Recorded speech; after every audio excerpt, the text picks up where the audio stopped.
It's really great, so thank you for having me. I have some fun facts about Jane, and then I have some corrections and rebuttal from Ian. So apparently Janes were not sexy enough, so we had to sort of juice these up. So the first one is Jane, apparently the fun friend. She's not the bad friend, but she's the fun friend in all of her relationships. The second one is she has a coworker named Steph, and apparently she's often mistaken as her mom. Is that right? And the last one is she's an honorary lieutenant colonel in the Canadian Armed Forces, and that's fairly new, so congratulations, that's great.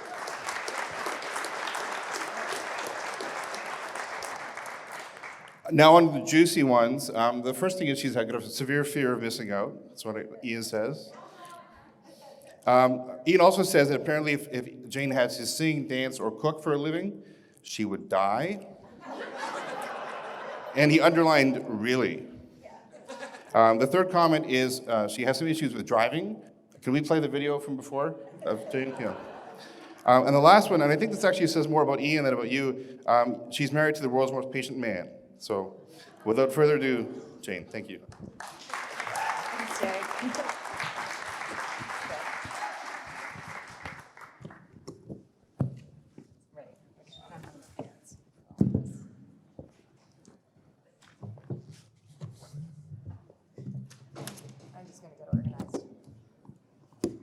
Okay, I have so many fuck-ups, I had to put my notes together so that I didn't go for an hour. Just saying. All right, so thanks everybody for sticking around. It's a Monday night, it's dark, it's the middle of winter, so thank you for sticking around. How many people in this room have thought of an idea? Is that the feedback line? Okay. How many people have thought of an idea only to see someone else get rich from that idea years later? Show it. Yeah. So you heard I have FOMO. I have a severe case of FOMO. It will probably kill me. It will probably be the death of me at some point. But that's why I started the company, was because I had FOMO. My neighbor had a good idea, and I said, what could possibly go wrong? And, how hard could it possibly be? It's the baby industry. Mummies buy all kinds of crazy shit all day long. I've been to many baby showers. I'm like, who the hell would use any of that? And I thought, this is easy. I'll make this product, and they'll buy it, and I'll be a millionaire, and I'll have the helicopter and the yacht, and life will be good. Well, I'm gonna just premise this with, I don't have the helicopter or the yacht. I'm doing okay, but I don't have the helicopter or the yacht. And I think the other thing that I want to talk about before I really get started in this is that everyone thinks that being an entrepreneur is very sexy these days. My husband is Ian Klugman, and I'm sure a lot of you know who he is, and he feeds all of you this Kool-Aid that you should all go and do a startup. And I drank that Kool-Aid. I call him Jimmy Jones sometimes. Anyhow, I drank the Kool-Aid in 2012, and I wanted my own piece of that entrepreneurship prize. I wanted that piece of that action. So here's my story. This is my product. This is my business partner, Nicole, and myself. And I don't know if any of you recognize, this is Sam True. She'd probably kill me for showing this, but she was our early model. This is the Shady sun cover. This is the Shady bug. And the products themselves, when I was putting this together, I've actually gotten rid of all of the products. They're all in the garbage. I have nothing. And the reason the pictures are so wonky is because I actually got rid of all the pictures too. So I had to go on the internet to find pictures and grab them off and put them back up. So I had kind of blocked this piece out of my life. You want to talk about fuck-ups? I blocked it right out of my life. I remembered the good learning points, and I will share those with you at the end, but I did block a lot of this out. So anyhow, my neighbor had this idea. She had a baby, and she went to Florida years and years and years ago, and she had this big piece of camping foam that she put over her sling, and she walked down the beach, and it was the greatest thing. She didn't need to have sunscreen. That's how Shady was born. I was like, yeah, that's a fucking great idea. Okay, here's another fun fact. I've never had a baby.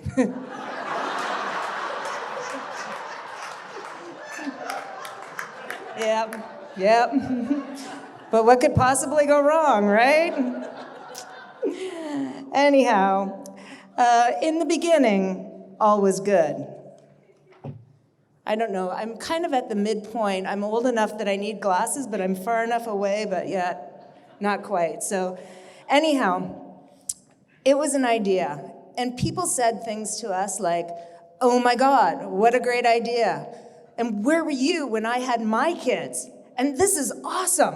And of course, you know, we had big heads and we went out and we designed this thing. And, you know, we did about 400 different prototypes of the Shady, and it was a very unique design. We had it patented. You know, we were all that in a bag of potato chips. For sure, but we had suppliers. We drove all over the place. We drove to New York looking for fabric. We had to get special foam. We had to make sure it was tested and flame resistant and sunscreen proof and yada, yada, yada. We had every certification, every patent before we even put this thing on the shelf. I don't even want to remember how much we spent. So I'm not going to tell you because I blocked. Gone, but it was a lot. I do know it was a lot. Anyhow, it was all stuff that I had never done in any of my previous careers. I'm a salesperson through and through. That's what I do. I sell shit. And this, you would think this would fit into that, but it didn't. Anyhow, we began the business plan, and everyone we showed the business plan to, our lawyers, our accountants, our bankers, thank you, BDC, by the way. We're all like, this is awesome. Oh, I might want to tell you too, I can write a business plan. And it's believable. So anyhow, we met with the lawyers. They're like, yeah, this is great. We set up the corporation. This was going to be a real thing. And we got our incorporation numbers on September 21st, 2012. And just for the record, at this point, I'm still using we. Later in this presentation, if I use we, it will be very loosely. And one thing I look back on, and this is a lesson learned that I'm putting up front, not at the back end, is that if I had to do anything over again, I would have a stronger shareholder agreement right from the beginning. Because when things are good, things are really good. And when things are bad, they go south really, really quickly. And it's really difficult to have some of the conversations that you need to have with people, especially when they decide not to show up anymore. So, anyhow, the product, it is what it is, and it made sense. And it made sense to a lot of people, apparently. But in this slide, you can see the product, and you can see the pictures, and you can see what it is. Does everybody understand what it is? Okay. So when I was putting this together, I fell right back into all my trade show pitches. It's lightweight. It weighs less than your smartphone. It's machine washable. Oh my God, I was like... So anyhow, the cost to have these made, just to give you an idea of what we were up against, because we wanted to have them manufactured here in Waterloo. It was after 400 prototypes, and one of the things about my business partner was she was very detailed. So you want to talk about being a perfectionist, she was a perfectionist. And we had a launch date of May 13th, 2013. And we were opening at the baby show in Toronto. And Agata's here. I will keep looking at Agata. She is the founder and CEO of Stroll Air, which is an amazing stroller product. And we met early on in my journey. And we've been good friends ever since, although I don't get to see her anymore. But we did trade shows all over North America together and had a ball. Maybe had a couple of glasses of wine along the way. Anyhow, we wanted to manufacture this product in Waterloo. We wanted to keep our eyes on it as it came off the line. And in order to manufacture it in Waterloo, it cost us about $15 a piece. So when you start thinking about retail, we wanted to make a cut if we sold it into stores. So $14, say we sold it into a store and made $2 on it. They want to make double that. So all of a sudden your product's up to $32. So we said, okay, well, that's doable. We'll put a retail price on it of $39.99. It was a little high. Nobody really wanted to spend $39.99. So then we thought, well, we will sell it in markets and stuff and see if $20 works. $20 was better. People were buying it at $20. But we couldn't make money at it at $20 when it's coming off the line at $14. So just keep that in mind as we go along. With this product too, there was a lot of downside to it, but there was a lot of fun.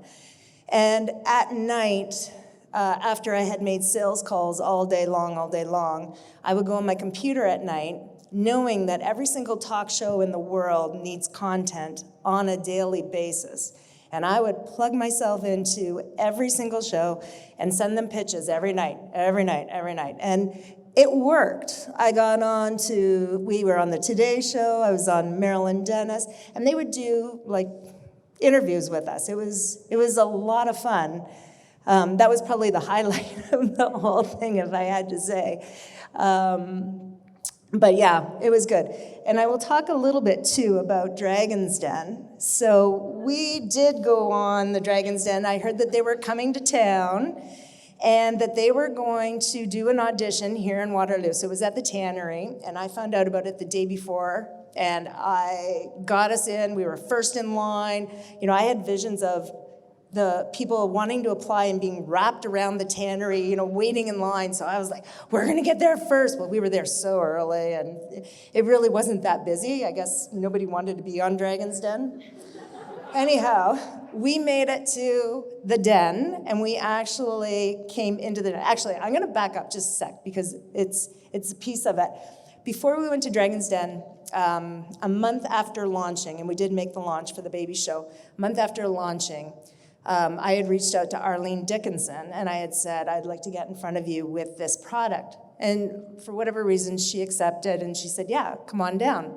And I thought it was just gonna be Arlene and me having a really nice conversation. And I show up, and I never traveled without my pitch deck. So I show up, and I come into the room, and it's 12 people sitting around the table. It's her media people, it's her lawyers, it's her accountants, it's her advisors. And I'm like, oh, I'm doing a pitch. So I said, I'm looking for $500,000, and I need it for marketing and blah, blah, blah, and I need some staff to ramp up. She looked at it, and she goes, I really like it. I'll take 2, but in order for this to work, I need to own your whole company. I will give you nothing for it except royalties. And I was like, ooh, Arlene Dickinson likes my product. Yeah, wrong answer.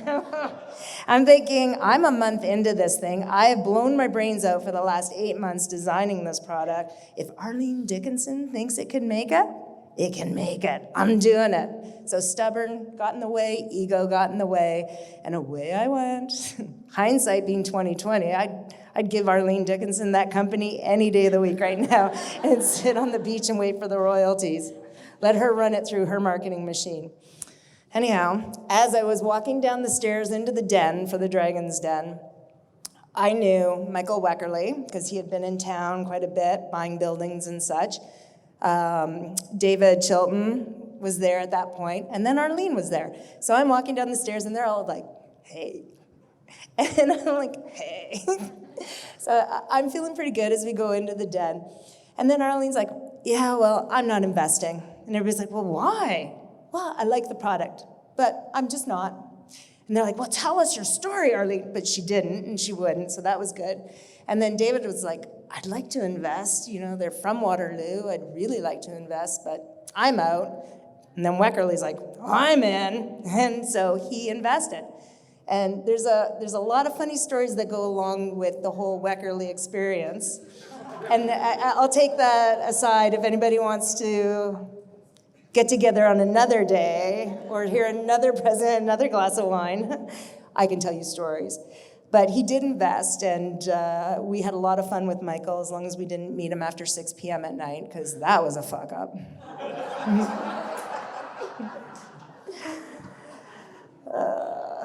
So we did a lot of trade shows, as I mentioned, and we did them all over.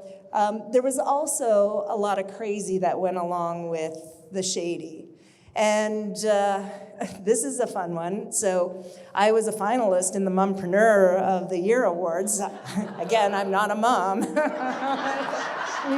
Yep. Yeah, that was good. This one, my mom and I spent a whole winter, I think it was the winter of 2014, in a trailer in Sarasota, Florida with my mom, running around Florida trying to sell shadies. That was glamorous and so much fun. And I made my poor mom walk on the beach every day with the shady and this fake baby. People would come, we'd be walking along, and people would come up and they're like, oh, that's so cute, creepy.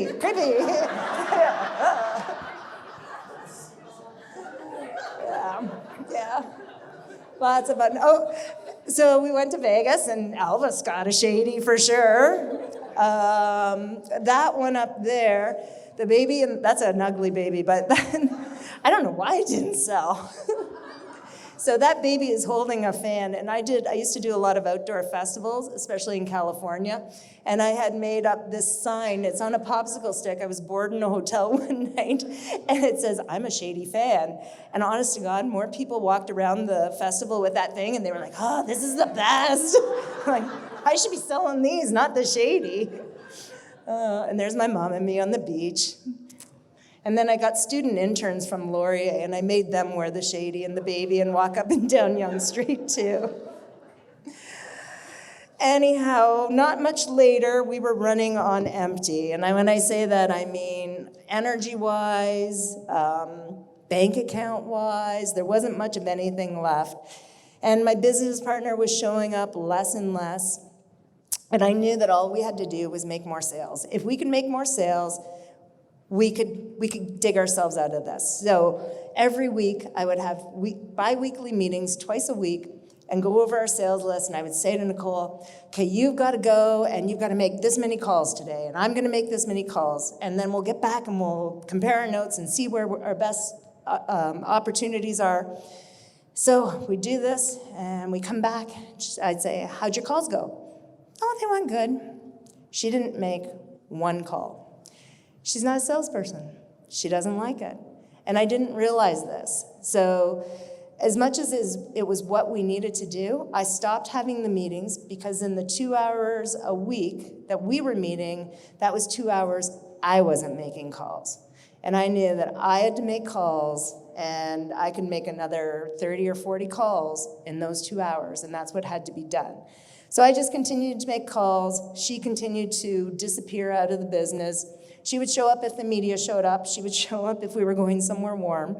And that was fine. But she really loved the design piece of the business. And that's another piece. When you get into business with somebody, understand what they really love to do and what they don't like to do. And you can't force somebody to do something that they don't like to do because it just doesn't work out well.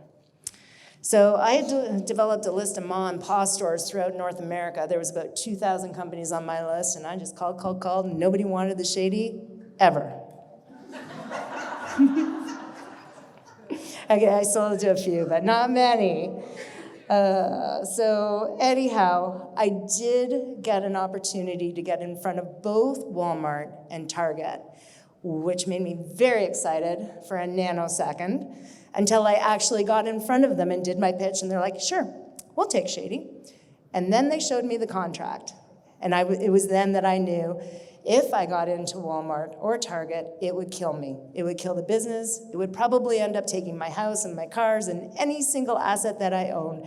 Because in the fine print, I had to have X amount of inventory. If something went wrong, I had to pay to take it off the shelf. I had to pay for extra advertising if it was in there.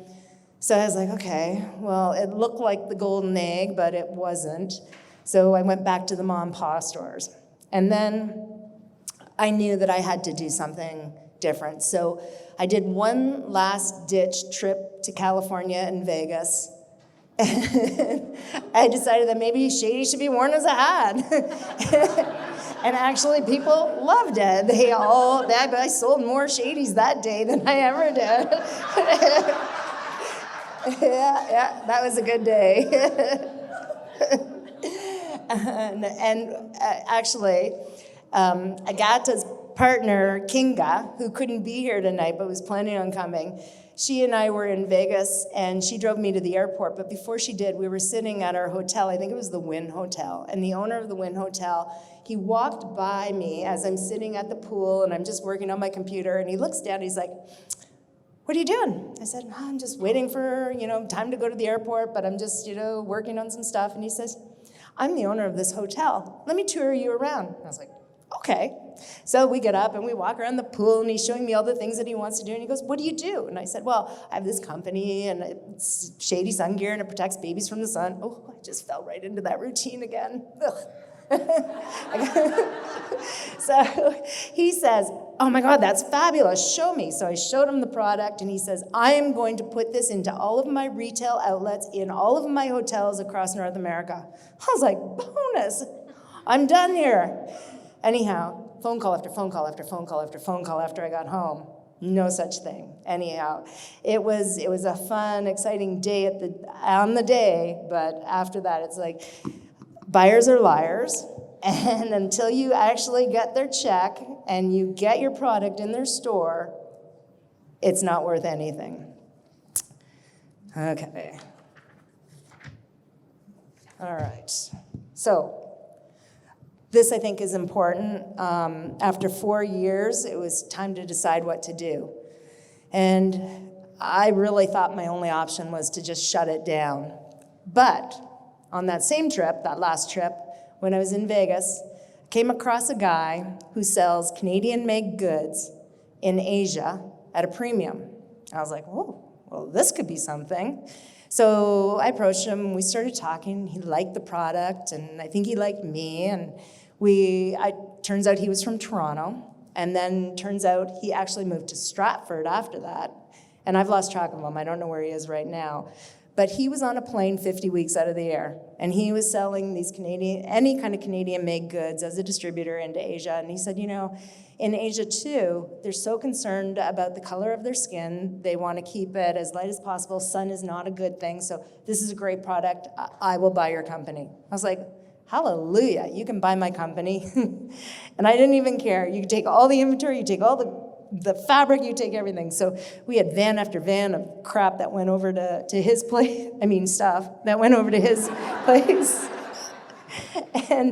And so I can say I had a successful exit because that's what I truly believe. And I think the most successful thing is what, as Mark said, and what Sandy said, is what you learn out of every single experience that you do. So I have an MBA, and it was nothing compared to the experience that I got running my startup. But lessons learned, leave your ego at the door.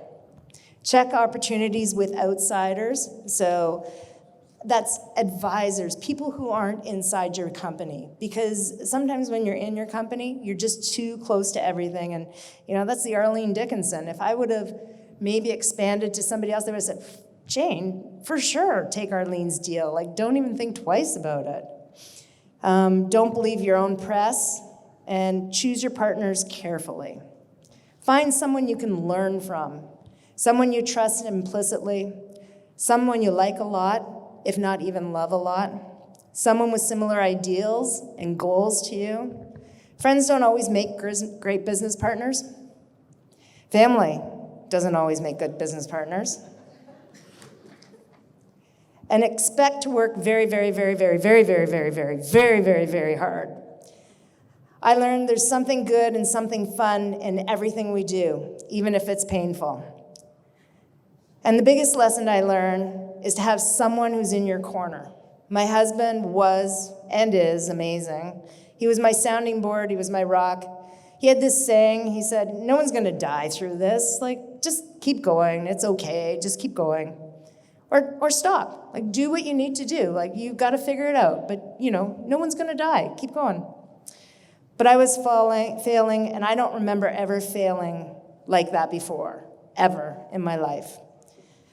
I also learned that you can get to the other side, and there is another side, and you gotta get through it. And you can do other things in life.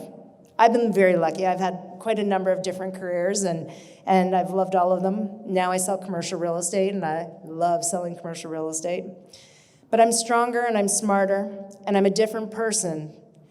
And I have many life experiences and many, many stories to tell.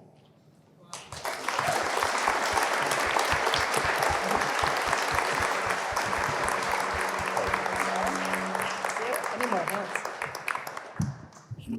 We have time for 2 questions if anyone has anything for Jane. Back in the corner over there. So it was really good, laughed my ass off. And a lot of people, Mark, yourself, said failure taught you guys a lot. So would that failure has taught you more than success, and that we should take more risks so that we run the risk of facing failure so we can learn more? It depends on what your tolerance for risk is. Mine is very high, so, but I think my tolerance for risk has come down a notch since I did Shady, too. I think I'm smarter about what I will get into, so it's a mitigated risk now that I will look at, and I think things through longer. I think, too, it's a function of age. When you're young, you got lots of time. If you fail, you got lots of time to figure that out. When you do a startup at 48, it's not quite as easy. You know, you've only got so many years left to do the things that you want to do or to bring yourself back. So there's all kinds of variables in that question. That's a hard question. Hi. So you startups, or when you're selling a product, getting into like Target and Walmart, they think that's like the goose, like that's you're in. Yeah. But then a lot of people forget about like the buying power and like how intimidating it can be and how you almost had to like sell everything if you just wanted to get it in there. Could you speak a little more about like your experience involving them and like just the buying power that kind of dealt with there and like just your emotions from day one to like, oh crap. Like, Yeah. Well, it was a big process. So it was a big campaign to try and to get into Walmart or Target. And, you know, the buyers for Walmart were in, I think it was Colorado, the one that I was dealing with anyhow. And then the buyer for Target was in New York City. And just to get a hold of these people was difficult. You got to imagine that they're being sent hundreds of products every week, and they come back to their desk and there's products sitting on their desk, and it's people just like me that were desperate to get in, and they knew that a company of my size wasn't going to be able to fulfill any order across the nation, let alone across North America to any degree. So when I was talking to Walmart, I was asking them if we could try a pilot project in just a very small geographic location. And they said they would think about that, and we were targeting some of the southern states, but it was a long ordeal. By then, I was down the road where it was like, I'm not even sure I want to do this anymore. Like I said, my business partner was dropping off. There was a lot of things that were going on, and I think at that point, I was in my early 50s for sure, and I was thinking, am I going to do this for the next 5 or 10 years? Or am I going to go and do something that maybe is a better fit for me and what I really enjoy doing and waking up every morning and doing? And so that was kind of the decision when I went through that process. Everybody welcome Jane to the Fuck Up alumni. Yeah.